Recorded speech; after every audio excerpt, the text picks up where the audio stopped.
So we're going to start printing color one of our logo stamp. Write your name on a piece of mat board. We're going to start off making what's called a registration board. So you're going to trace your stamp in the center so that you can see the outline with either a pen or a Sharpie.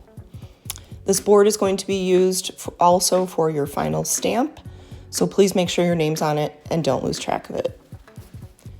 Now you're going to place the stamp back and put your printing paper on top. Try to center it as best you can. And then you're going to mark the corners of your printing paper. When you mark your corners, make sure that the stamp is underneath the paper because it's going to be printing this way. This is going to help you align the paper for color number 2 so it prints in the right order. Make sure you can see the edges of the paper registration. You can reinforce those lines so that you can see them if you need to.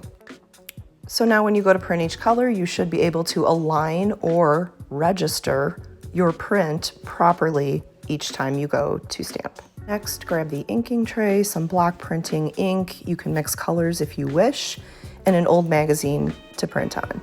So grab the ink colors you want to use and use your hands to kind of mix or knead the tube a little bit. They've been sitting for a while, so they really need to be mixed up. Use your lightest colors first if you're going to be mixing color. So I put the white down and then the violet color on top.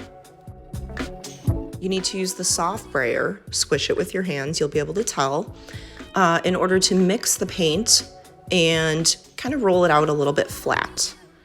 You'll see me using a circular motion, and then I spread it evenly across the tray before I go ahead and roll it on top of my block. Do this on top of a magazine so that you don't make a mess of the table, and just flip the page when you are finished. You can see it's evenly coated. I place the stamp in my registration. Then before I grab paper, I want to make sure that my hands are clean. Grab the paper then and use your markings to align the paper exactly as you planned over the top of the block. Press with your hands. And next you're going to grab the hard brayer. This one is not squishy. Use this to burnish or use hard pressure to make a nice even stamp. Flip over and make sure that you burnish both sides in order to make firm contact and a nice good impression.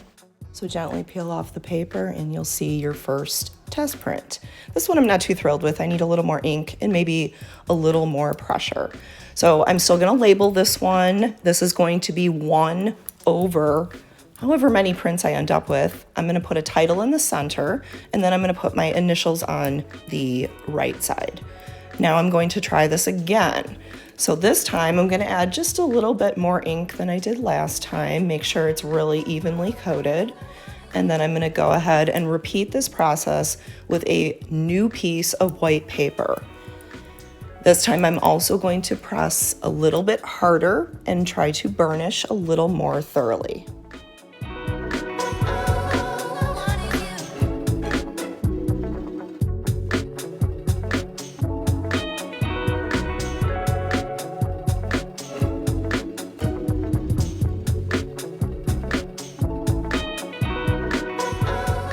This time I'm much happier. It looks more even.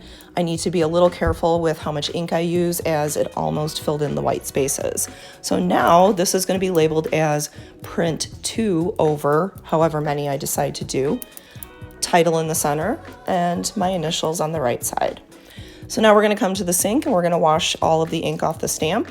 Make sure that you wash the brayer thoroughly. You can pop it open. Make sure you get the sides and inside the plastic casing. Snap it back into place and then go ahead and wash all of the ink off your tray. Use the drying rack in the sink to put these upright and store them to dry. Dry your stamp with paper towels, and a lot of people like to leave it in their binder sleeve so that it kind of flattens out as it dries overnight and stays nice and flat.